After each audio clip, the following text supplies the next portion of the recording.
Hello, welcome to the channel. Thanks for joining me. I haven't done an unboxing video for a little while and I'm quite excited to share this one with you. So let's get it open. Well, it's nicely packaged, that's a good start.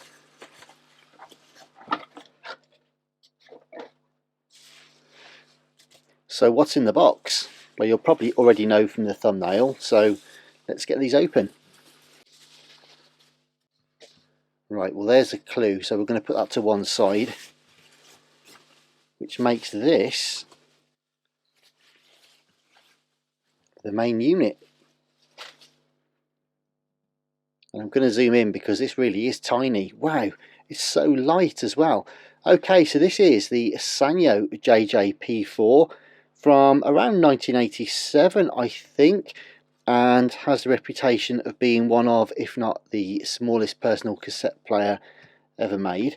So I'm quite excited to take a look at this one today. It comes, as you can see here, in a nice little slip case, and it really is tiny. Gosh, wowzers. Look at this, in super condition as well. So as I say, super tiny cassette player, auto reverse as well. And I'll just show you the little features there. You've got your play and stop, fast forward and rewind, tiny little buttons on the side, because as you can see, it's auto reverse. Also has Dolby on there as well. Absolutely gorgeous little thing. There's nothing to it. I'll show you a comparison in terms of some other units in a second so you can get an idea of this in context. But there you go. You've got your headphone socket just there. Dolby on off via that little slider switch. You've got normal and indeed type 4 metal tape position, which is cool. And you've got your auto reverse mode. Tiny little momentary switch there to switch direction mid-play. Battery status light. And the tiniest little volume control, which actually kind of goes into the back a bit as well, just there, like so. Gosh, it's gorgeous. Right, let's have a look. So there's the eject, and it's a metal case. It feels like a pressed steel case on that one. And all of the head mechanism, in fact the tape path generally, is mounted inside the lid. You can see the 4 heads there for the auto reverse, obviously your dual capstan and dual pinch rollers as well. It looks lovely and clean in there, I've got to say. Gosh, that's gorgeous. It's so tiny. In fact, to put it into context,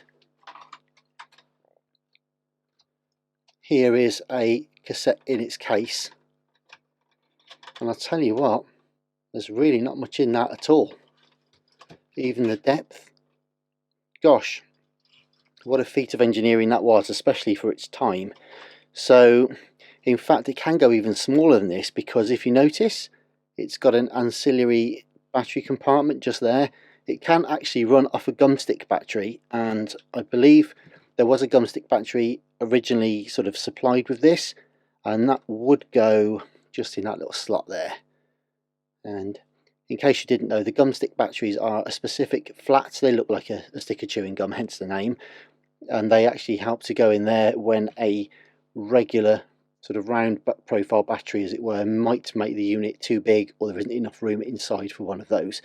So I don't have a gumstick battery to hand, so I will get one for this. However, as you can see, I do have a AA battery, and we'll pop that in and give this a little go, I think. Right, how did that go? That way there, like so. And I'll just see whether or not it plays. No, but I can hear the motor running. Just bring that up to the microphone for you there. And you can also possibly just see the battery light coming on and off.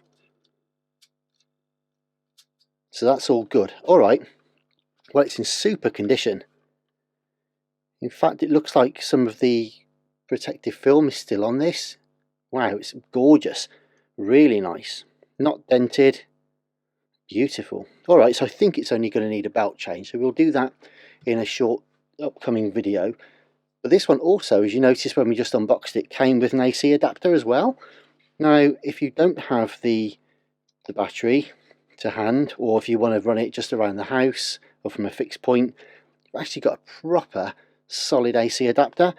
And what that would do is just pop out there, plug into the wall, and in here is the cable, and it puts out 1.5 volts DC. So it's specifically for this gorgeous little unit here. Now, as the voltage in here is from 110 to 240 volts, you may just even see that on there, and 50/60 Hertz, it can be used in quite a number of different countries. So yep, all we'd need to do is get a mechanical adapter for that. There's no extra voltage step down or anything required, or step up for the UK. This would go into, you know, US or European or Japan or anywhere you like, really. So all I need to do is plug that into an adapter and we'd be away.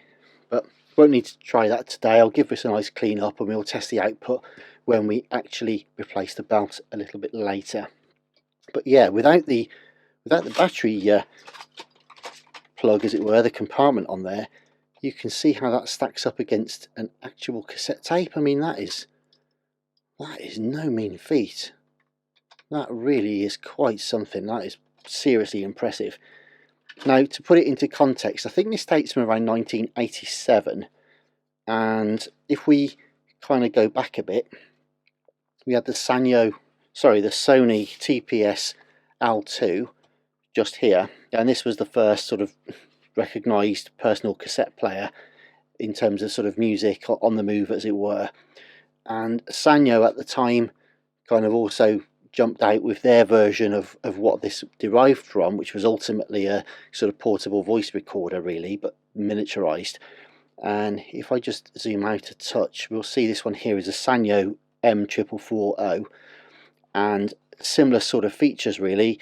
You've got the you know, your stop, play, fast forward, rewind. You've got your microphones on there as well. Yeah, your hotline, as it were, your talk switch, and yeah, very nice. But obviously, look at the size difference of these. The Sanyo is massive compared even towards the Sony. But then a couple of years down the line, this massive one here was replaced.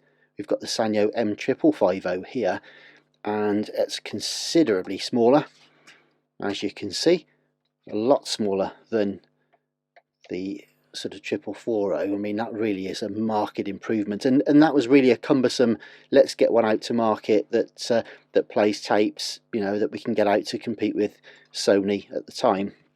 But a few years later, we've got this gorgeous anodized aluminium Sanyo with extra features. It still retains the talk line in the top, and you've also got the pitch control as well that the previous models had.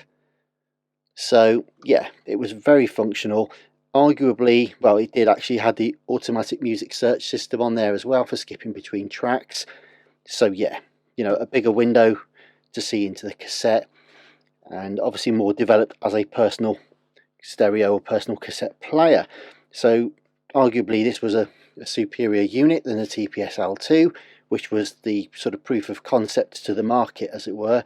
And then Sanyo have come along here and kind of, you know, improved on that kind of concept.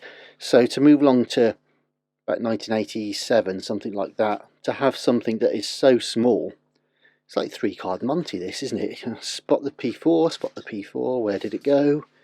So anyways, yeah, you imagine that, you know, 5 or 6 years after this beast was made, that there'd be something that would almost slide into that as a cassette. That's really seriously impressive. Sorry, I'm just waxing lyrical about this. I think it's gorgeous. But anyway, so yeah, there we go. We've got the first Walkman there, the TPS-L2.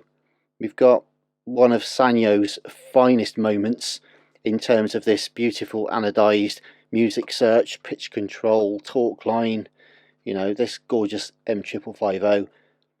And then we've moved on to the JJ-P4, again, probably the smallest cassette player, personal cassette player ever made, with auto reverse and Dolby. So I'm really looking forward to trying all these out. I'll be servicing all of these. They all need belt changes and stuff, I think, so do stay in touch. You know, subscribe please if you haven't already. I think 4 out of 5 people that watch my videos are not subscribed, So it'd be great if you could really do that and help the channel to grow, so we can share the content with a broader audience as well. Do boomboxes, 8-track players and recorders, vintage electronic games, all that kind of stuff. So do check out some of my other videos. But in the meantime, there was a slightly unplanned and impromptu potted history of some of the early personal cassette players, but I just think this is incredible. What a feat of engineering. So I'm really looking forward to getting on with these, getting them serviced, getting the belts replaced, and then perhaps we'll do a little bit of a shootout or something in due course. So thanks again for watching. I'll be back soon, but in the meantime, you guys stay safe. All the best for now. Bye bye.